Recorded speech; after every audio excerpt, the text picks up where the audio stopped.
Hey everybody, welcome into another episode of That Recap Show. Now, before we get into the show, want to issue major...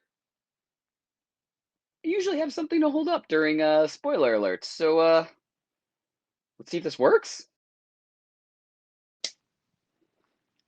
Cool, but definitely not right.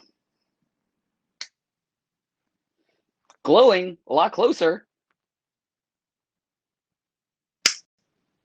There we go. Much better. That's it, the Tesseract. With that, now I can finally say this. Tesseract level, spoiler alert, we are going to be talking about the season finale of Loki. So if you haven't seen that, and I do recommend that you go see that, you may want to pause this video, go check that out, and then come back here and enjoy the breakdown. Now with that out of the way, let's start the show. Poppin' Off presents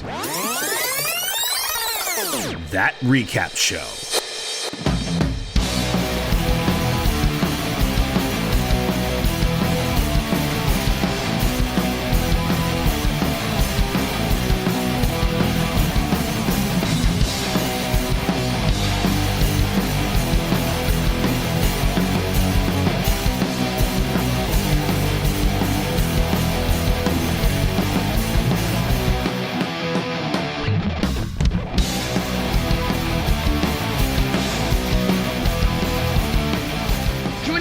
Break down everything from episode 6, the finale, the season finale of Loki. It's the one, the only Johnny Rico. Hey, I'm back. What's up, Daddy? Hey! So we have so much to talk about.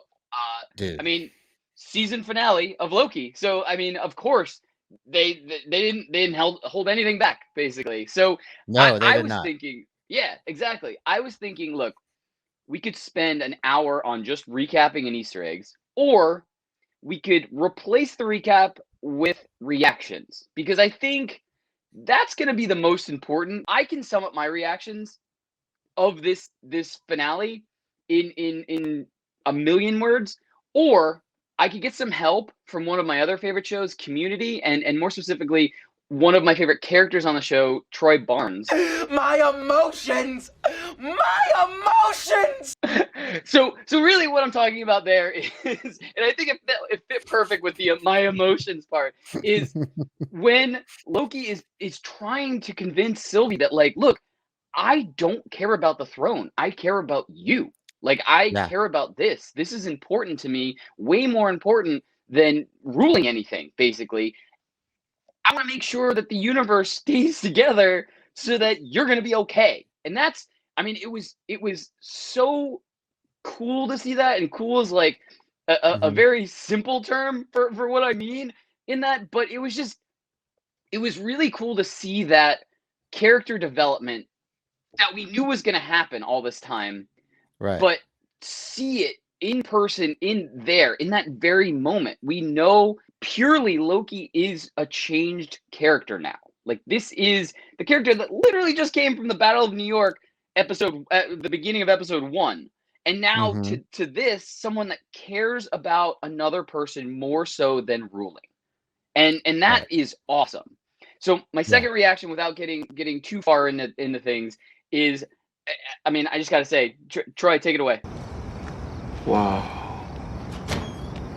You just wrinkled my brain, man. So this was me getting my own brain wrinkled, basically. That sounded a little dirty. But having my own brain wrinkled at the end, when we have Loki in the TVA and basically going up to Mobius, and Mobius acting like he didn't even know him. And I was completely even in a different place entirely when I saw my first watch through, and I was even talking to you, and I even thought, I was like, what if time just changed around Loki? Which, look, since then I've had a rewatch, I've watched some videos, we've talked, and I've kind of gone to what's more realistic is that he got sent to a different branch timeline where the TVA is different, and this Mobius hasn't met this Loki, basically. So he doesn't know exactly who he is. And so, yeah, I mean, that threw me for a loop, because I was going on to all these crazy things of, like, what if time is just changing around Loki, and now Loki's going to seem like he's insane because he's the only one who's remembering and all of this, and you were just like, no, he's just on a new branch timeline. But even that is, like, saying something, because it's like, Now we know it's like, okay, so nobody on this, so he's gonna have to try to convince everybody on this branch timeline that he's from a different one, and he has to like, say like, hey, we were friends. I need to figure out how to get back there and do this. Like, you need to trust me. And Right. this is like all of that episode, like all of that season development now has to happen right away, type of thing. So that all messed me up. But what were some of your biggest reactions to this episode? Man, there was so much to unfold from this episode, but the biggest thing that is that this episode probably had the biggest ramifications for the MCU going forward ever. And that, like, the only way I can say is that the multiverse has finally started. And man, I cannot wait to see what builds off of just what just happened in this final episode. You were talking about earlier the character growth with Loki. Man, when he's offered that that throne basically, and all that temptation, whatever he desires that he can have. And he's basically like, nah, I'm going to make my own path. And you're just like, that is not the same Loki that we saw in this first episode. And it was really amazing to see. Like, really credit to the writers on just building that character growth throughout the entire season. And I'm so glad that it's, we're going to actually get some more. yeah. Well, we'll talk about that next. So you want to take that into our big takeaways? Let's do it, dude. So to kick this all off, I'm going to go first. My first biggest takeaway is Sylvie started the fire. Well, maybe not the fire, but she started the multiverse of madness. That is right. By killing, I guess, our variant of Kang, the good variant of Kang. We didn't start the fire. No, we didn't light it, but we tried to fight it. He who remains. He who remains. Whatever we call him, he's still the variant of Kang, the Conqueror. And I mean, even the same actor that we were already told is the Kang the Conqueror. So we know this is a variant of Kang. That was the biggest kept secret, kind of, really, is that he got into the MCU as early as he did, because they announced his casting so long ago, and you're wondering like, wow, like the movie's not coming out for another like year or two, and they're already announcing this villain, but there he is, right there in the flesh, and Loki hits the finale. Yeah, exactly. Beautiful. That's why we got him. But now we have the definitive answer that Sylvie started the multiverse of madness, and everything that we're going to see in the MCU movies leading up to Multiverse of Madness is all because of her. Mm-hmm. Darn it, Sylvie! I had hope. I had hope for you, Sylvie, and you Loki'd me. You Loki'd me like Lokis always do. I can't believe it. So what do you have for your first big takeaway? My takeaway from this episode is the last time that we see Judge Remslayer, she easily disarms Mobius, and then she takes off in the TemPad to go find what she calls free will, which you referred to earlier, is that the leader of the timeline has free will. So we know that she's going to find Kang in some form, whether she's going to find the Ant-Man 3 version, the Kang the Conqueror that we have been teased in this episode, or whether she goes and finds He Who Remains and discovers that Sylvie already took him out, remains to be seen. But I'm really looking forward to see what is in store for her character going forward, because there's a lot to look forward to with her. So yeah, what about you, Danny? What's your last big takeaway? Okay, so I had to do it because we've done it so many times in recapping this season, and it's been something that I've looked forward for every episode. And so for the last time for this season of Loki, boom, big reveal. Loki is in a branch timeline of the TVA, and that's basically what we're going to pick up his story again. Not only that, second big reveal, there's going to be a season 2 of Loki. So it doesn't matter that things aren't wrapped up yet. We're going to get so much more to look forward to. Not only that, we're already hearing rumors that Loki's going to be in Doctor Strange too. Crap! Boom! Big reveal. Are you kidding me? The same bit. I do not want another single pop culture reference out of you for the rest of the trip. You understand? To go off both of our takeaways at the end there, do you think Judge Remslayer went to that alternate TVA to meet where that Kang the Conqueror that we see in the final shot of the finale? Because if that's what she was given files that she didn't ask for, that I guess that variant of Kang that we met, He Who Remains, gave her in advance. So maybe he knew that this was going to happen, Well, even though he kind of led on that he didn't.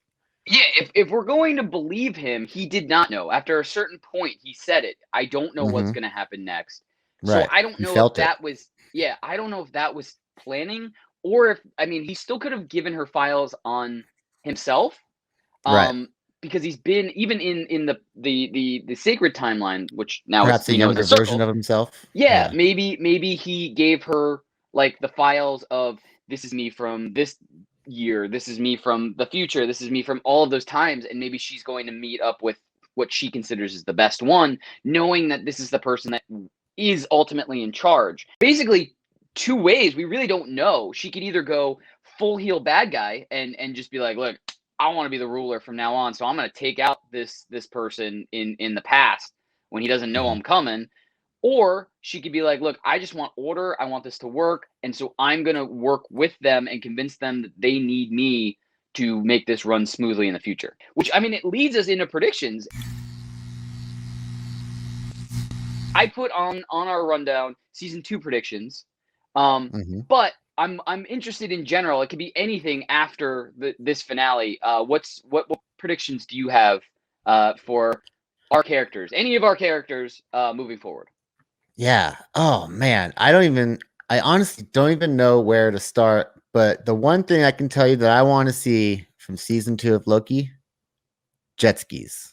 Oh, We didn't get the satisfaction of seeing Mobius on the jet skis like he's always had in his head, that perfect little world of his. And I just want to see Owen Wilson riding a jet ski. Give it to me, Disney Plus, please. I mean, yours sounds pretty good. I even if it's a throwaway scene, like we already know that there's a deleted scene of Frog Thor fighting a Loki. Being that they like to have all of these fun scenes that like may or may not make into the end product, there's gotta be somebody over there that's like, we have to film a scene with Mobius on a jet ski, even if it's like a shot that never makes it, or just a promotional shot or something. We have to get that. But my predictions, I do have a couple. My first one is, it's pretty simple. I think no matter where we see our Loki variant pop up next, whether it be in, I mean, it could be crazy, but we could even see him in Spider-Man, because we know that everything from here on out is going to be dealing with more of a multiverse implications, basically. Yeah. So we could see, and Doctor Loki, Strange is in Spider-Man as well. Exactly. So I mean, I think Spider-Man No Way Home is going to be like the act 1 of Multiverse of Madness. I just see it like everything starting to come together for that. So we could even see Loki there. I'm banking on we're seeing Loki in Multiverse of Madness. We could even see him in Ant-Man 3. But I think no matter what, when we catch up with him in season 2 of Loki as a whole, I think basically he's going to be looking for Sylvie, because he doesn't want to let go of the feelings he has for her, which, I mean, are good, positive feelings, but they're feelings enough that I think that's going to be an underlying thing that's going to be like one of his motivations for the next season of Loki. I don't think they're going to be dealing with it with the bigger movies, but I think that's going to happen. And then also, I mean, last but not least, Kang. I think, look, the whole big reveal was finally seeing a variant, be that this was a good variant of Kang. I think we're going to get the flip of that. I think we're going to get, he may not be Kang the Conqueror, but I think this branch timeline that Loki is in, we're going to find out it's Kang the Conqueror, like one of the not so nice versions. Like he's Right. ruling more with, this is me, because we did, as you saw, we didn't have the Timekeeper statues. We had Kang the Conqueror statue. So he's telling everybody now it was the Conqueror all along. Like now we know that he is the face. He's embraced it. So like we don't know if he's ruling for evil or if he's ruling for like law and order also. I mean, but I think this one is not going to be as nice and friendly as the one that we saw at the end of this finale, basically.